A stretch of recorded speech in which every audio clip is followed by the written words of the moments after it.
My millionaire ex flaunted his fiancée at the gala, but he instantly regretted my $2 million dress. 18 months. That's how long I had waited for this night.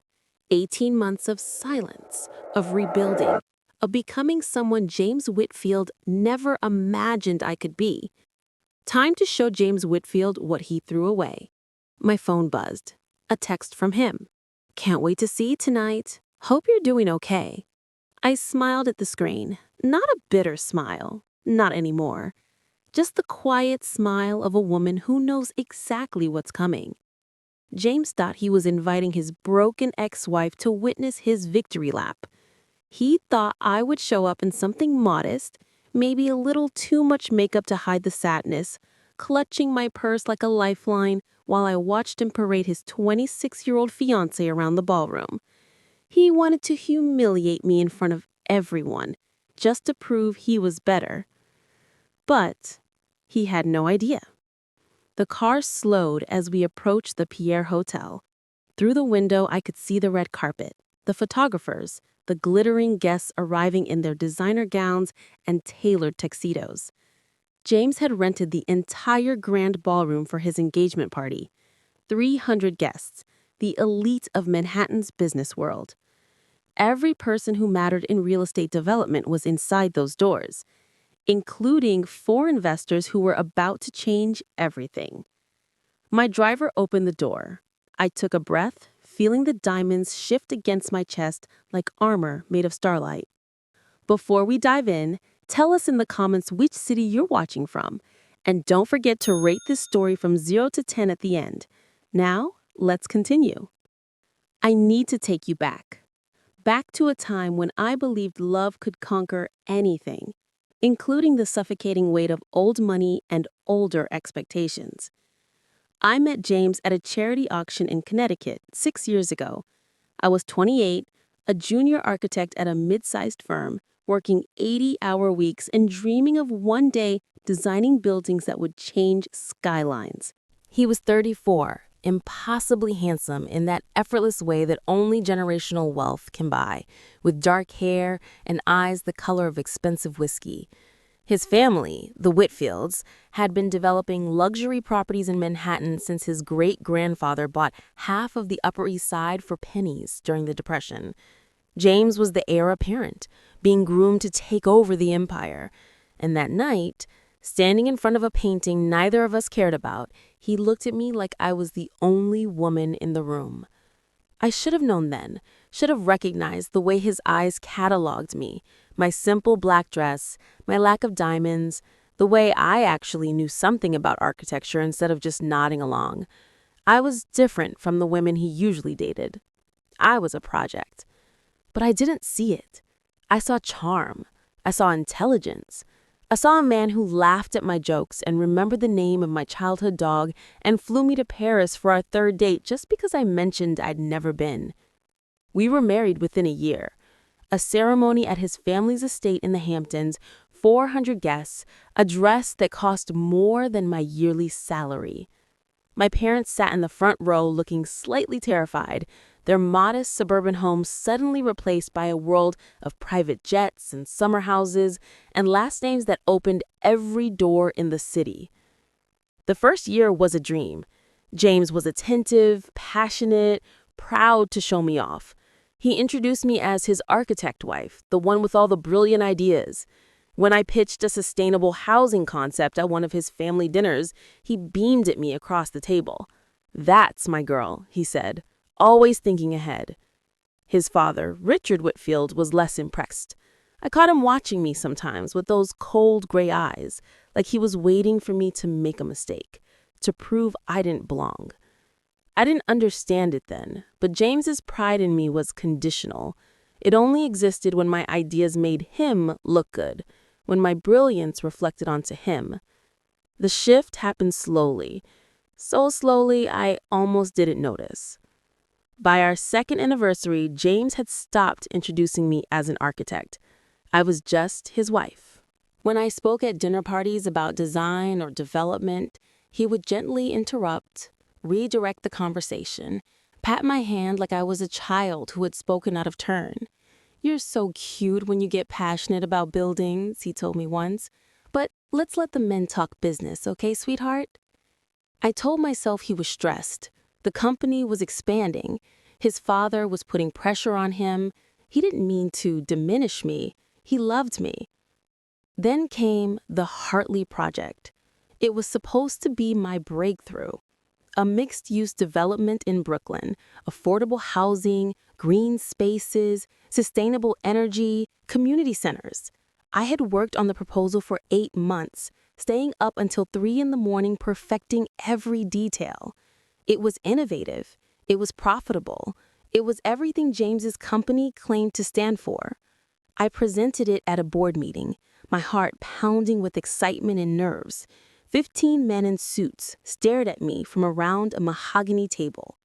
James sat at the head, his expression unreadable. When I finished, the room was silent. Then James laughed. It was a small laugh, dismissive, the kind of sound you make when a child suggests something adorably naive. He thanked me for my enthusiasm and said the company wasn't ready for such ambitious projects. Perhaps I should focus on interior design, he suggested, something more suited to my perspective. The board members chuckled. Richard Whitfield nodded approvingly at his son. I sat back down, my face burning, my proposals sliding across the table like garbage. That night, I tried to talk to James about it. I asked him why he had humiliated me in front of his entire board, why he had dismissed months of my work without even considering it. He sighed, like I was exhausting him. "Layla," he said, "you have to understand how business works. You're not a real developer. You're my wife. Your job is to support me, not compete with me. The Hartley Project was a cute idea, but it's not realistic. Now, can we please just have dinner without you making everything about your feelings?" That was the night I realized I wasn't his partner. I was his accessory. For the next 2 years, I tried to convince myself I was happy. I had everything a woman could want, didn't I?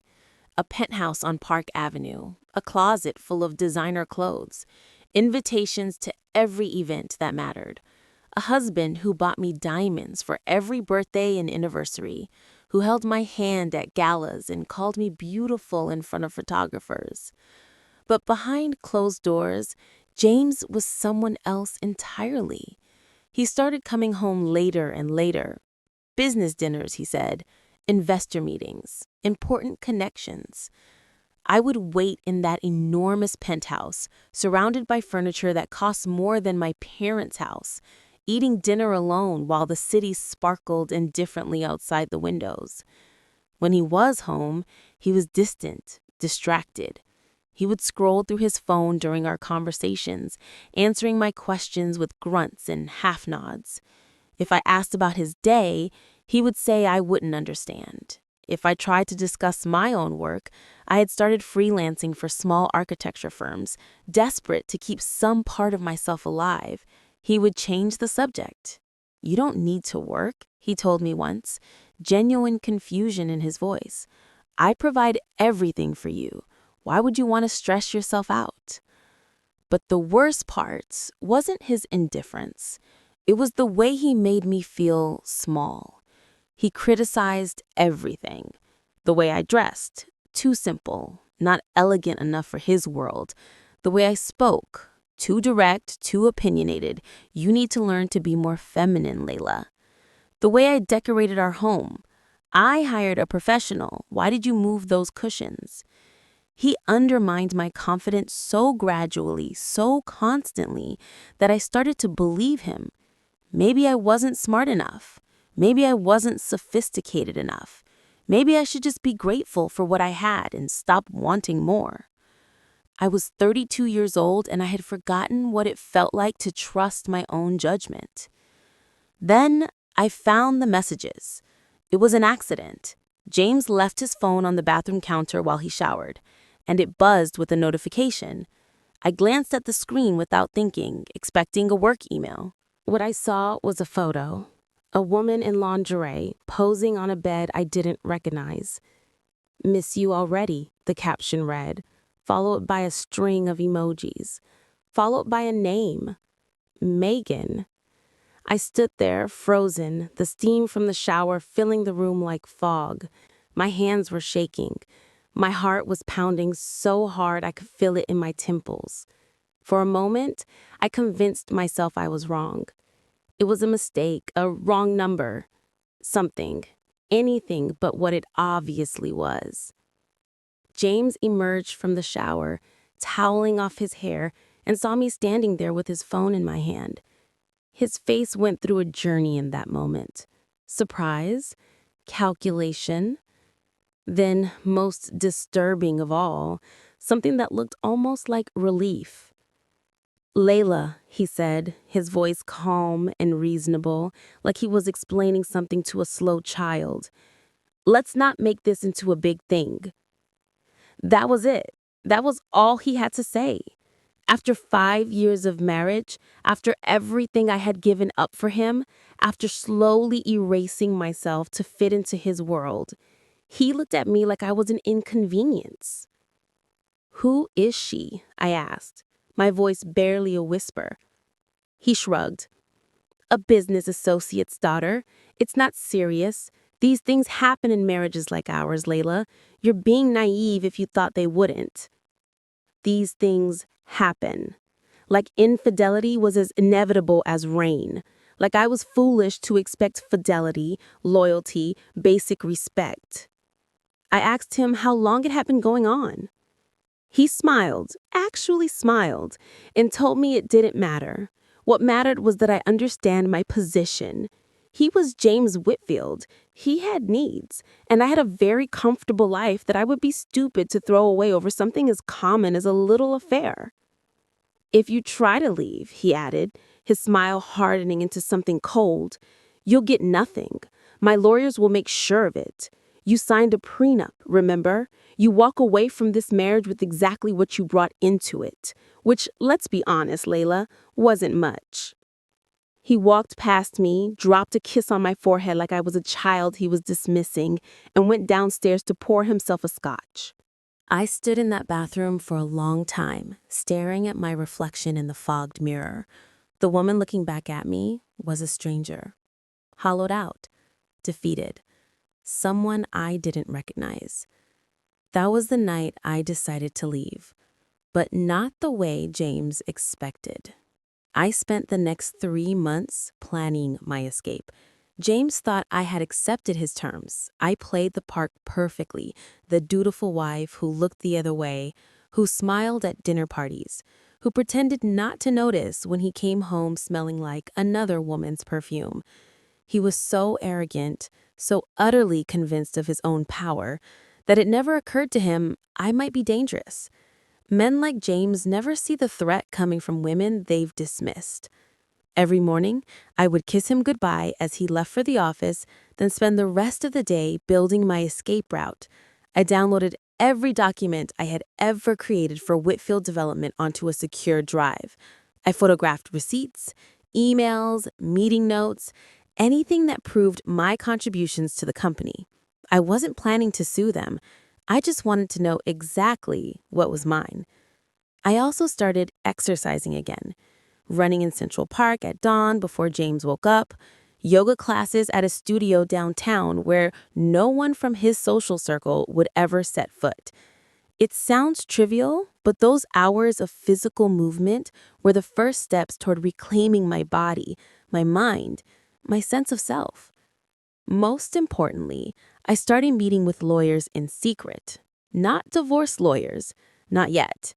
Business lawyers, intellectual property specialists, people who could help me understand exactly what I had and hadn't signed away when I married into the Whitfield family. What I discovered changed everything. The Hartley Project, my sustainable housing concept that James had so publicly dismissed, had never been legally transferred to Whitfield Development. I had presented it at a board meeting, yes, but I had never signed over the rights. The proposal was still mine. And in the 3 years since that humiliating meeting, the market had shifted dramatically. Sustainable development was no longer a cute idea, it was the future. Cities across the country were desperate for exactly what I had designed. I started reaching out to investors, quietly, carefully, always making sure there was no connection back to James or his family. I used my maiden name, Layla Chen, and met people in coffee shops on the Lower East Side, as far from the Whitfield orbit as I could get. The response was overwhelming.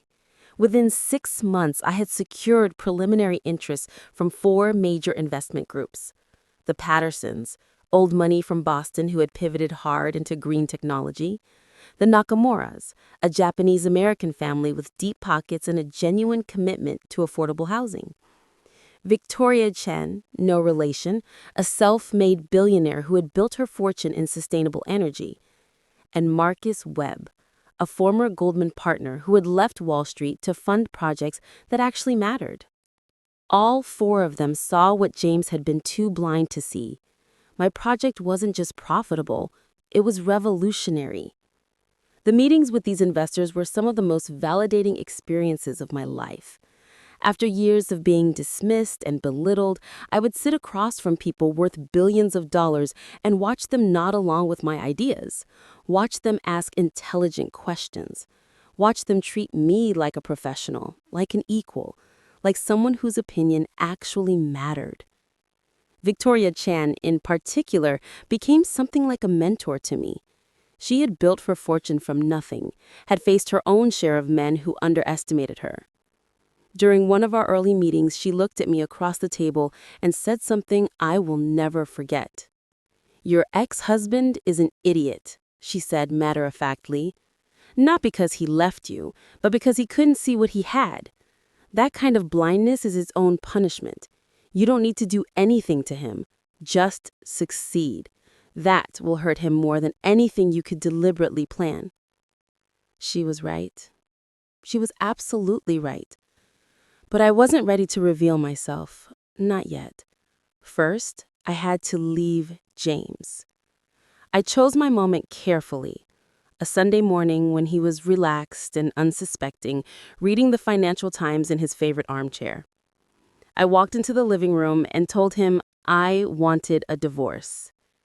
He laughed at first. Actually laughed, like I had told him a mildly amusing joke. "You're serious," he said when he saw my face. Completely. The arrogance drained away then, replaced by something colder, harder.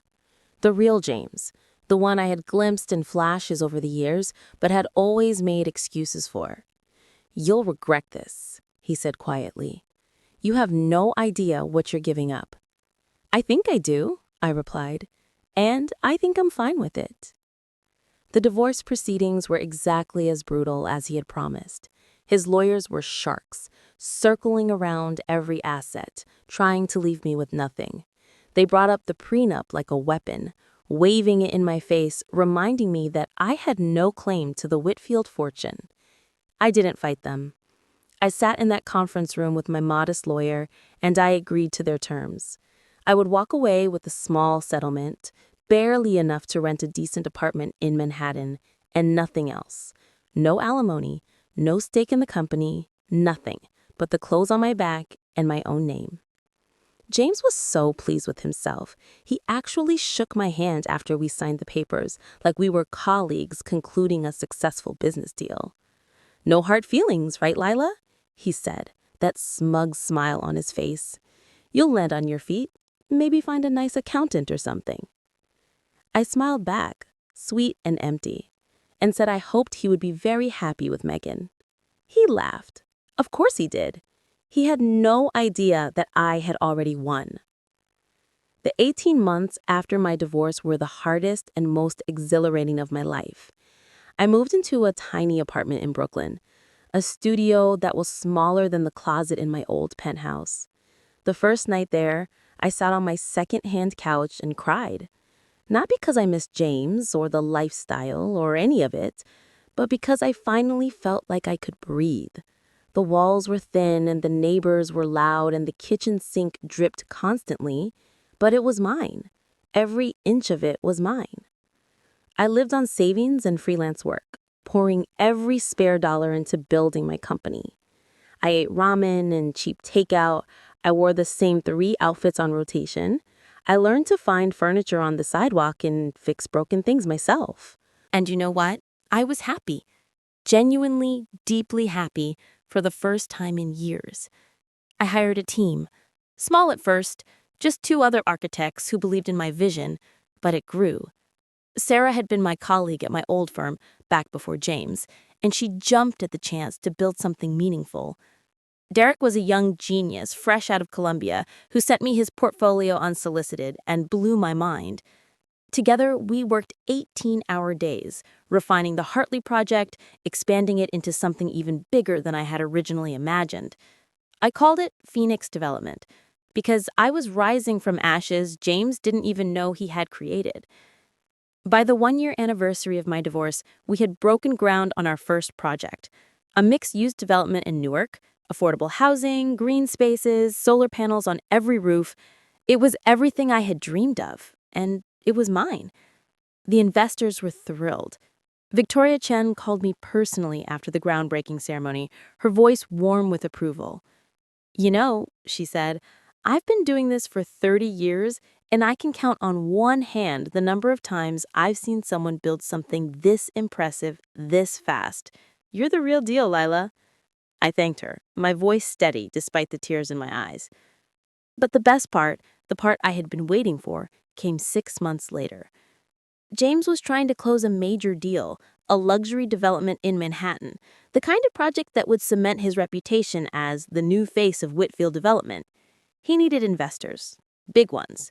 He went after the Pattersons. They declined. He approached the Nakamuras. They weren't interested. He tried to get a meeting with Victoria Chen. She didn't return his calls. He had no idea why.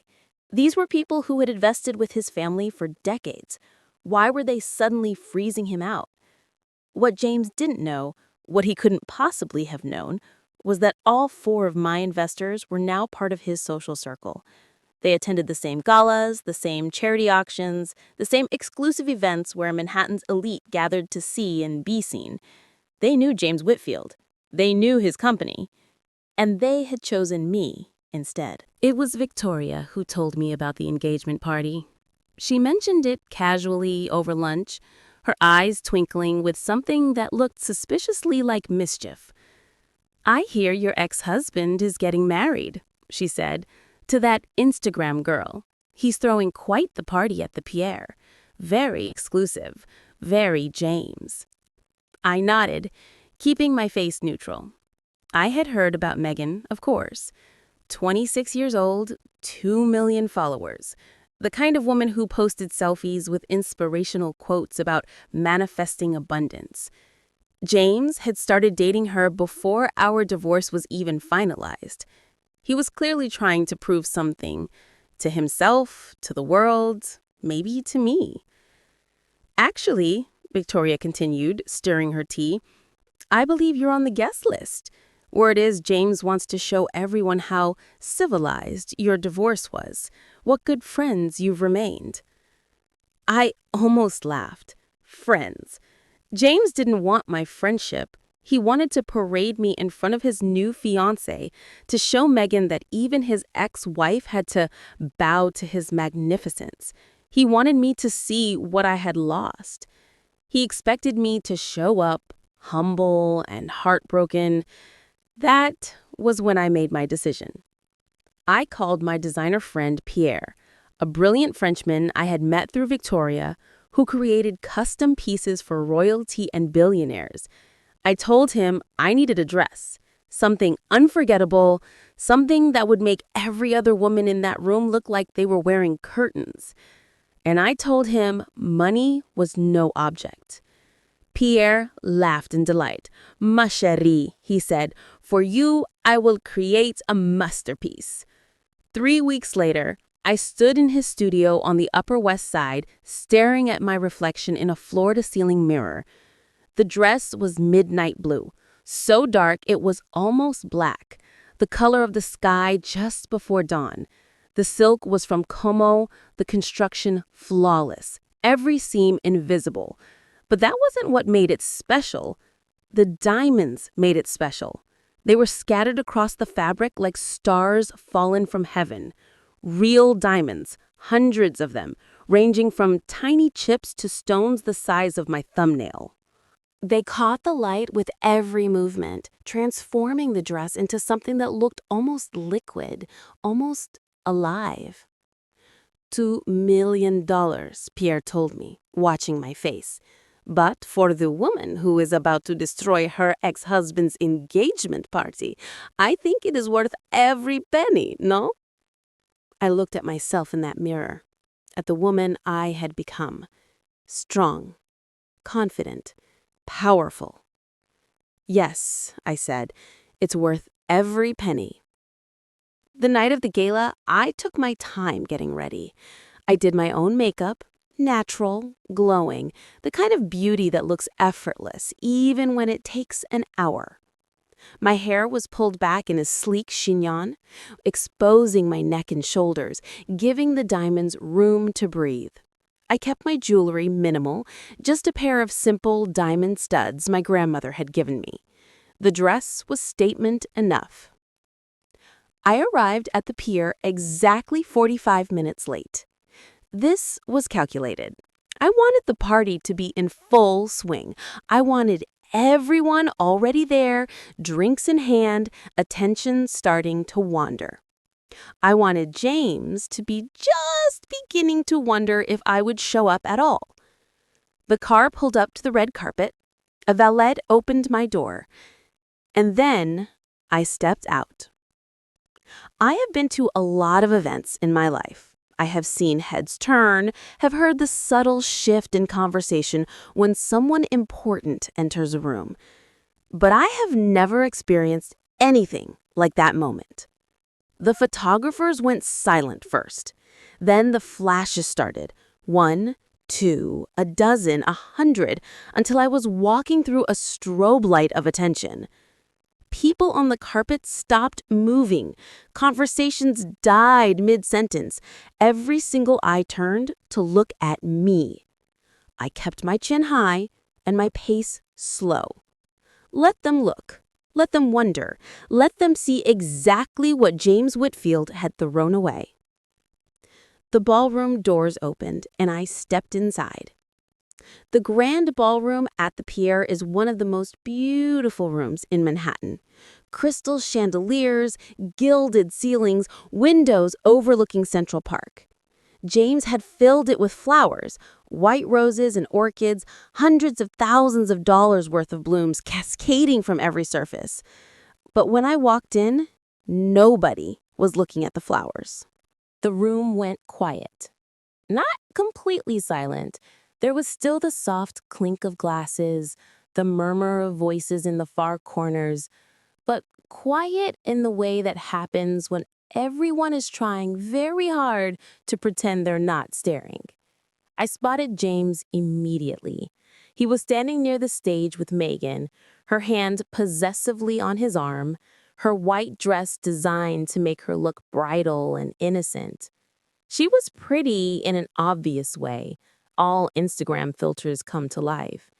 But she wasn't wearing $2 million in diamonds. James's face when he saw me was everything I had imagined and more. His smile froze, then flickered, then died entirely as his eyes traveled from my face to my dress to the impossible, undeniable reality of what I was wearing. I watched the calculations happening behind his eyes. How much does that cost? Where did she get the money? What the hell is happening? I walked toward him. The crowd parted like I was Moses approaching the Red Sea. James, I said, keeping my voice warm and pleasant. Megan, thank you so much for inviting me. What a beautiful party. Megan was staring at my dress with naked envy and confusion. James was still trying to recalibrate his entire understanding of reality. Layla, he managed finally, you look different. I smiled. Different. That was one word for it. Thank you, I said. I've been keeping busy. You know how it is. Before he could respond, I felt a hand on my elbow. I turned to find Marcus Webb standing beside me, looking distinguished in his perfectly tailored tuxedo, his salt and pepper hair gleaming under the chandeliers. "Layla," Marcus said, just loud enough for James to hear, "Victoria's been looking for you. She wants to discuss the timeline for the Newark expansion." "Of course," I said. "James, Megan, please excuse me. I should mingle." I walked away, leaving them standing there. I could feel James's eyes burning into my back, could practically hear his mind racing. Victoria Chen, Marcus Webb. What did they have to do with his ex-wife? The next 2 hours were the most satisfying of my life. I worked the room like I owned it. Every investor James had been trying to court, I had already signed. Every business connection he had been trying to make, I had already made. The Pattersons greeted me like an old friend, Margaret Patterson pulling me into a warm hug and telling me how much she loved the sustainability reports from the Newark project. The Nakamuras asked about my mother. They had met her at a dinner last month, they explained, and she had shown them photos of my childhood, of the tiny apartment in Connecticut where I grew up dreaming of buildings that touched the sky. I could feel James watching me from across the room. Every time I glanced in his direction, his eyes were fixed on me with an expression I had never seen before. It wasn't anger, not yet. It was confusion. Deep, unsettling confusion, like a man watching the rules of reality rewrite themselves in front of him. I made sure to laugh a little louder when I was talking to the investors, made sure to touch their arms warmly, to lean in like we were sharing secrets. I wanted James to see every moment of connection, every proof that these people, his people, the ones he had spent years cultivating, had chosen me.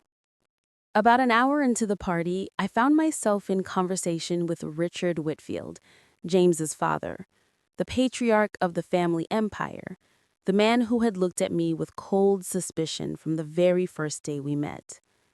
"Layla," he said, his voice carefully neutral, "you look well." "Thank you, Richard. It's good to see you." He studied my dress, my posture, the ease with which I held my champagne glass. I could see him recalculating, just like his son had done, trying to figure out how the woman he had dismissed as a gold digger had transformed into someone who commanded the attention of every powerful person in the room. "I hear you've started a company," he said finally. "Something about sustainable development?" "Phoenix Development," I confirmed. "We broke ground on our fourth project last month. The Newark development is already fully leased. Victoria Chen is leading our Series B funding round." His eyebrows rose slightly. That was the only sign of surprise he allowed himself. "Impressive," he said. And then, after a pause, "James always said you were talented." "Did he?" I smiled sweetly. "That's funny. He never mentioned it to me."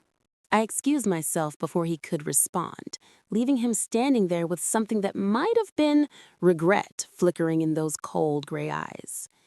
It was shortly after that conversation when James finally cornered me. He caught me near the bar, away from the main crowd. His face was flushed, either from champagne or from anger. Probably both. His hand closed around my elbow, not hard enough to hurt, but firm enough to make a point. "What are you doing?" he hissed, keeping his voice low so the nearby guests wouldn't hear. "What is this, Layla? Some kind of revenge fantasy? Some pathetic attempt to make me jealous?" I looked down at his hand on my arm, then back up at his face. I didn't pull away. I didn't flinch. I just waited until he got uncomfortable enough to let go. "I have no idea what you mean, James. I'm just enjoying the party. Isn't that why you invited me? So we could show everyone how civilized our divorce was?" "That dress," he said, his eyes raking over the diamonds with something that looked almost like hunger. "Where did you get the money for that dress? Did you find yourself a sugar daddy? Is that what this is? You're someone's trophy now? I laughed, actually laughed, out loud, and several people turned to look at us. I didn't care. Let them see. Oh, James, I said, shaking my head, still so convinced that a woman can't succeed without a... I excused myself before he could respond, leaving him standing there with something that might have been regret flickering in those cold gray eyes. It was shortly after that conversation when James finally cornered me. He caught me near the bar, away from the main crowd. His face was flushed, either from champagne or from anger, probably both. His hand closed around my elbow, not hard enough to hurt, but firm enough to make a point. "What are you doing?" he hissed, keeping his voice low so the nearby guests wouldn't hear. "What is this, Layla? Some kind of revenge fantasy? Some pathetic attempt to make me jealous?" I looked down at his hand on my arm, then back up at his face. I didn't pull away. I didn't flinch. I just waited until he got uncomfortable enough to let go. "I have no idea what you mean, James. I'm just enjoying the party. Isn't that why you invited me? So we could show everyone how civilized our divorce was?" "That dress," he said, his eyes raking over the diamonds with something that looked almost like hunger. "Where did you get the money for that dress? Did you find yourself a sugar daddy? Is that what this is? You're someone's trophy now?" I laughed, actually laughed, out loud, and several people turned to look at us. I didn't care. Let them see. "Oh, James," I said, shaking my head, still so convinced that a woman can't succeed without a man paying her way. Still so certain that your narrative is the only one that matters. It's almost endearing how predictable you are. His jaw tightened. I could see the muscle jumping beneath the skin. What does that mean? I took a step closer to him, close enough that I could smell his cologne, the same one he had worn throughout our marriage, the scent that used to make me feel safe and now just reminded me of everything I had escaped. "It means," I said, keeping my voice soft and steady, "that I'm the founder and CEO of Phoenix Development. It means that project you dismissed 3 years ago, my project, the Hartley concept you laughed at in front of your entire board, is now $100 million company. It means that every investor in this room who matters has already signed with me, instead of you. The Pattersons, the Nakamiras, Victoria Chen, Marcus Webb, they're all mine, James. They chose me." His face went pale, actually pale, like someone had drained the blood right out of him. I wasn't finished. "And it means that this dress," I gestured to the diamonds cascading down my body, "cost exactly $2 million.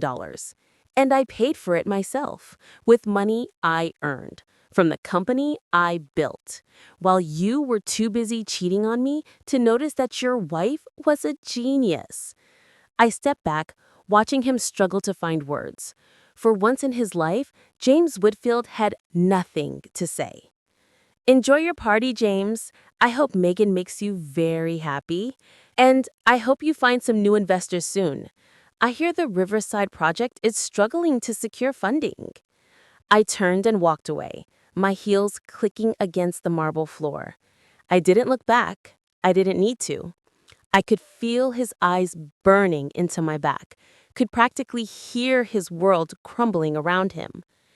Behind me, I heard Megan's voice cut through the murmur of the party, sharp, suspicious, already on edge. "James? Who was that woman? Why were you two standing so close? Why was she touching your arm?" I allowed myself a small smile and kept walking. The rest of the evening unfolded exactly as I had hoped. Megan, it turned out, was not the secure and confident woman her Instagram presence suggested.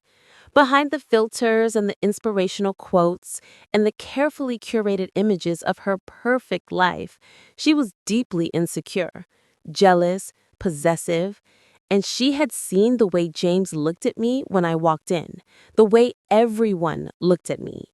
She had also seen the way James looked at me when we were talking by the bar. The intensity, the desperation, the way he had leaned in close like he was drawn to me against his will. Their argument started quietly in the corner near the champagne fountain. I wasn't close enough to hear the words, but I could read the body language. Megan's arms crossed defensively over her chest, James' hands raised in that universal gesture of appeasement, her finger jabbing toward him, his head shaking in denial. Then her voice started to rise. "I saw you, James. I saw the way you looked at her." Other guests were starting to notice. Conversations faltered. Heads turned. The string quartet played on, but no one was listening anymore. James tried to calm her down. He took her arm, guided her toward the exit, probably hoping to contain the explosion before it could do any real damage. But Megan was not a woman who did anything quietly, and she was not about to let him sweep this under the rug. She pulled away from him violently, stumbling in her heels. Her champagne sloshed out of her glass, splashing across the pristine white fabric of her engagement party dress. "Don't touch me," she shrieked, her voice cutting through the carefully cultivated elegance of the ballroom. "Don't you dare touch me." Now, everyone was watching. 300 of Manhattan's most influential people, frozen in place with drinks in their hands, witnessing the spectacular implosion of James Whitfield's perfect evening. "You still love her, don't you?" Megan screamed, tears streaming down her face. "That's why you invited her. You wanted to see her. You wanted to show off in front of her." James's face was a mask of controlled panic. He kept trying to reach for her, to quiet her down, but she kept backing away. "I don't know what you're talking about," he said through gritted teeth. "You're making a scene. Can we please discuss this privately?" "Privately?" Megan laughed, high and hysterical. "You want to discuss this privately? Like you privately met with her by the bar? Like you privately stared at her dress all night? Like you privately let her ruin my engagement party?" She spun around, searching the crowd until her eyes landed on me. I was standing near the windows, watching the whole thing unfold with a calm I didn't entirely feel.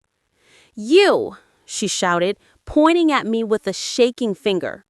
"This is your fault. You did this on purpose. You wore that dress to humiliate me." I said nothing, just held her gaze steadily, my expression neutral. That seemed to infuriate her even more. She started toward me, but James caught her arm. In the struggle, her champagne glass went flying, shattering against the marble floor. Someone gasped. A photographer's flash went off. "Get off me," Megan screamed, trying to wrench free. "I'm going to tell her exactly what kind of woman shows up to someone else's engagement party dressed like that. I'm going to—" Security arrived then, two large men in black suits who had clearly dealt with situations like this before. They spoke to Megan in low, soothing voices, gently but firmly guiding her toward the exit. She went, but not quietly. Her screams echoed through the ballroom as they escorted her out. "This isn't over. You'll all see. She's manipulating everyone. James, tell them. Tell them the truth." The doors closed behind her, muffling her voice. The ballroom was silent for a long, terrible moment. Then James looked at me, just looked at me. Across the room full of people who had just witnessed his fiancée's meltdown, his carefully constructed image shattered beyond repair. I held his gaze and felt nothing, no satisfaction, no triumph, just a deep, quiet peace. He turned and walked out after Megan, his shoulders slumped in defeat. The moment the doors closed behind him, the room erupted in whispers. Victoria Chen appeared beside me, holding 2 glasses of champagne. She handed me one and clinked her glass against mine, her eyes twinkling with barely concealed amusement. "To phoenixes rising," she said softly, "and to arrogant men who never learn." I took a sip and smiled. "Thank you, Victoria, for everything." "You did this yourself, Layla." She shook her head in admiration. "I just saw what was already there. what he was too blind to see. We stood together by the windows, watching the party slowly return to life around us. People were checking their phones, already texting friends about what they had just witnessed. I could see the headlines forming in real time. The story of James Whitfield's disastrous engagement party was going to be all over social media within the hour. By morning, it would be on page 6. By the end of the week, it would be a cautionary tale whispered in every boardroom in Manhattan. Marcus Webb approached us as things wound down, shaking his head with barely concealed amazement. That was something else, he said. In 30 years of attending these events, I have never seen anything quite like that. He paused, studying my face. You okay, Layla? I thought about the question seriously. Was I okay? I had just watched my ex-husband's life implode in front of 300 of New York's most influential people. I had watched his fiancée have a public breakdown. I had watched years of his carefully cultivated reputation crumble in a matter of minutes. A year ago, that would have broken me, would have made me feel guilty, complicit, somehow responsible for his choices and their consequences. I would have apologized, would have tried to fix it, would have shrunk myself down to make him feel better. But standing there in that ballroom, surrounded by people who respected me for what I had built, wearing a dress made of diamonds and determination, I realized I felt completely at peace. Yes, I said, meaning it. I really am. The next morning, I woke up to 47 text messages and 23 missed calls. I made myself a cup of coffee, sat down on my couch in my Brooklyn apartment, and started scrolling through the chaos. Page 6 had already run a feature on the engagement party meltdown, complete with photos of Meghan screaming at James while guests looked on in horror. The headline was brutal. Whitfield heir's engagement bash ends in chaos as fiancé accuses him of pining for ex-wife. But that was just the beginning. The Daily Mail had picked up the story. So had TMZ. By noon, it was trending on Twitter. By evening, every major gossip outlet in the country was running some version of the same narrative. Real estate heir James Whitfield's engagement party descends into disaster when his jealous fiancée has a public meltdown over his stunning ex-wife. But the photos that really went viral were the ones of me. Me, in that dress, walking into the ballroom like I owned it.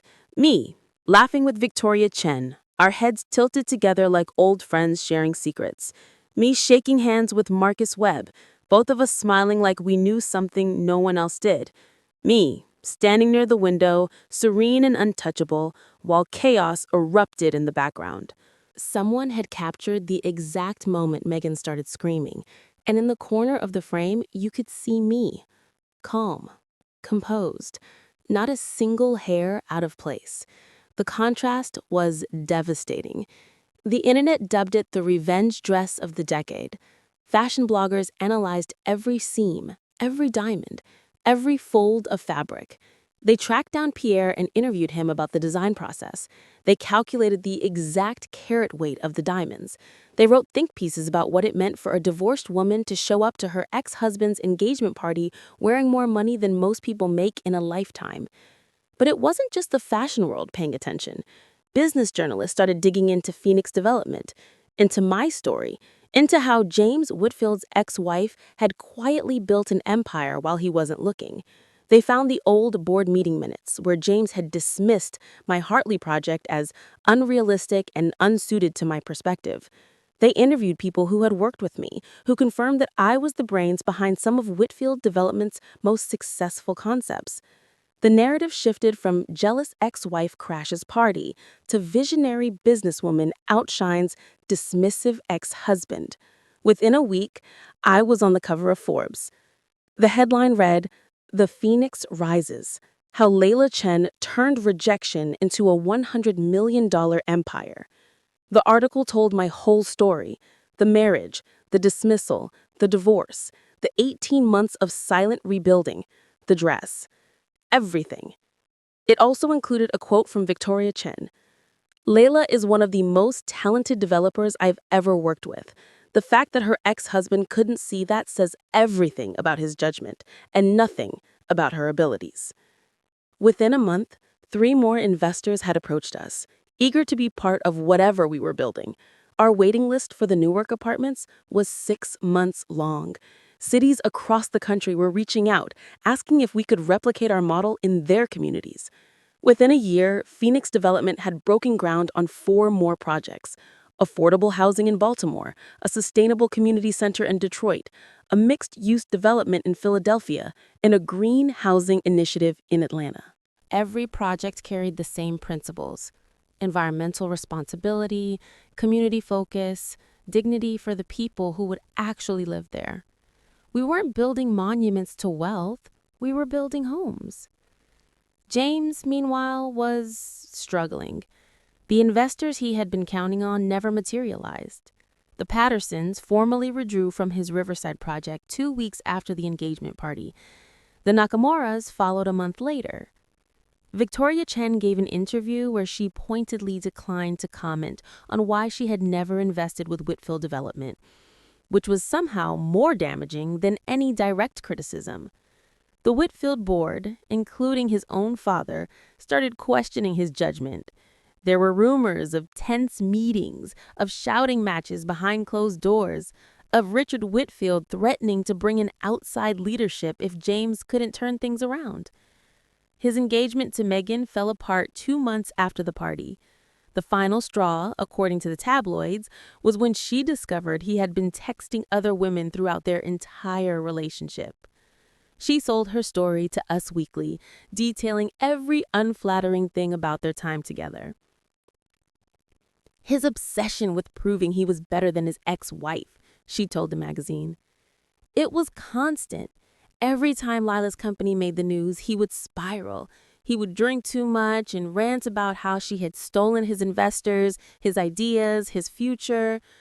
I finally realized I was just a prop in his competition with her. He never actually loved me. I read the article on a flight to Tokyo, where I was meeting with investors about expanding into the Asian market.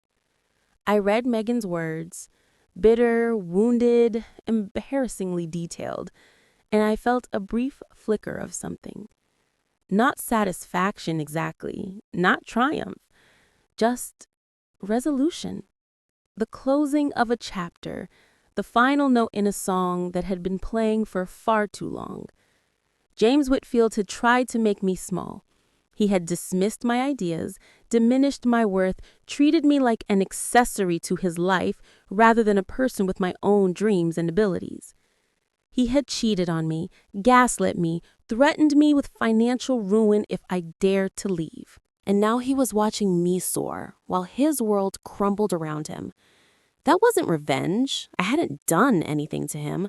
I hadn't sabotaged his deals or spread rumors or tried to steal his investors. I had simply built something of my own, something real, something valuable.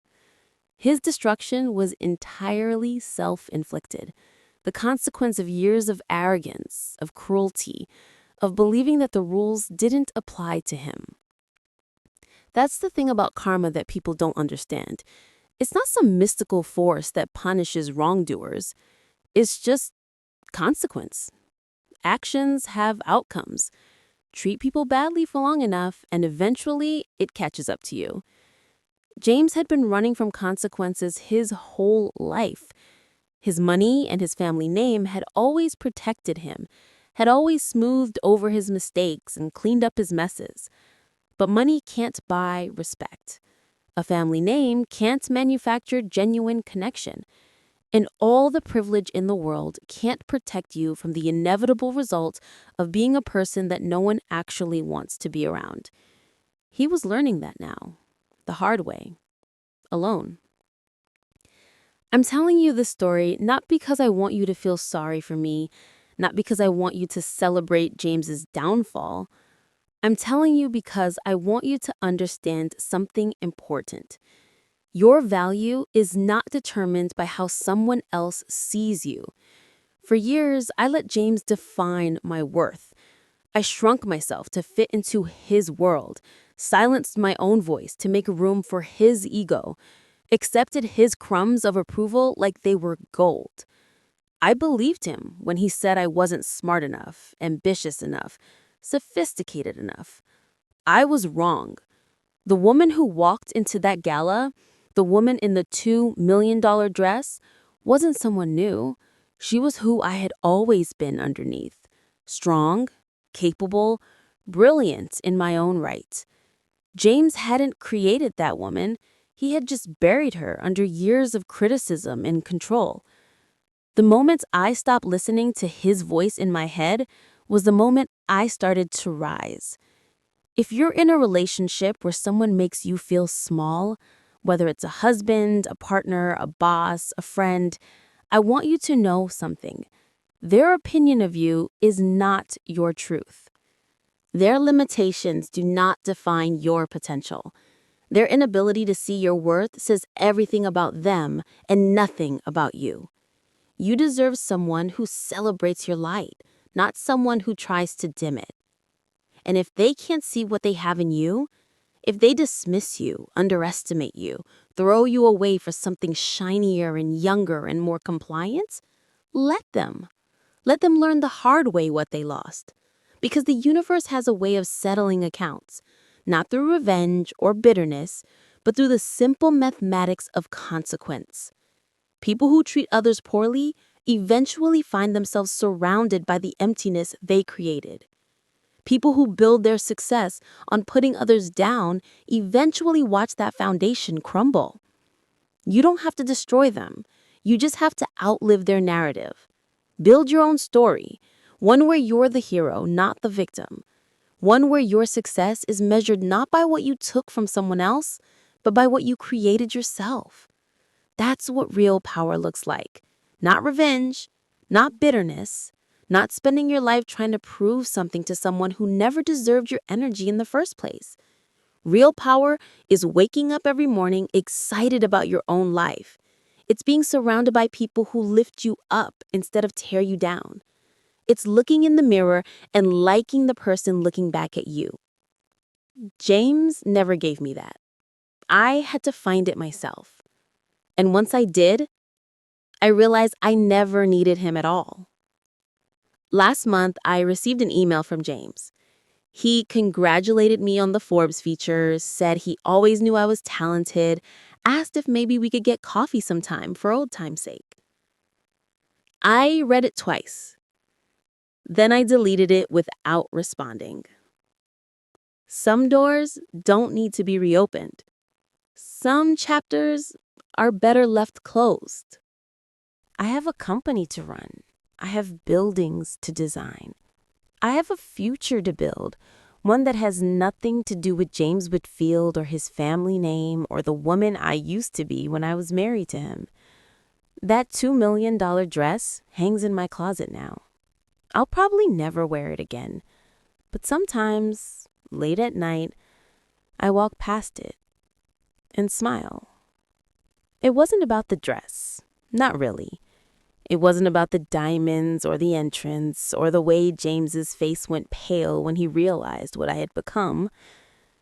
It was about remembering who I was before he made me forget. It was about proving to myself, not to him, that I was always enough.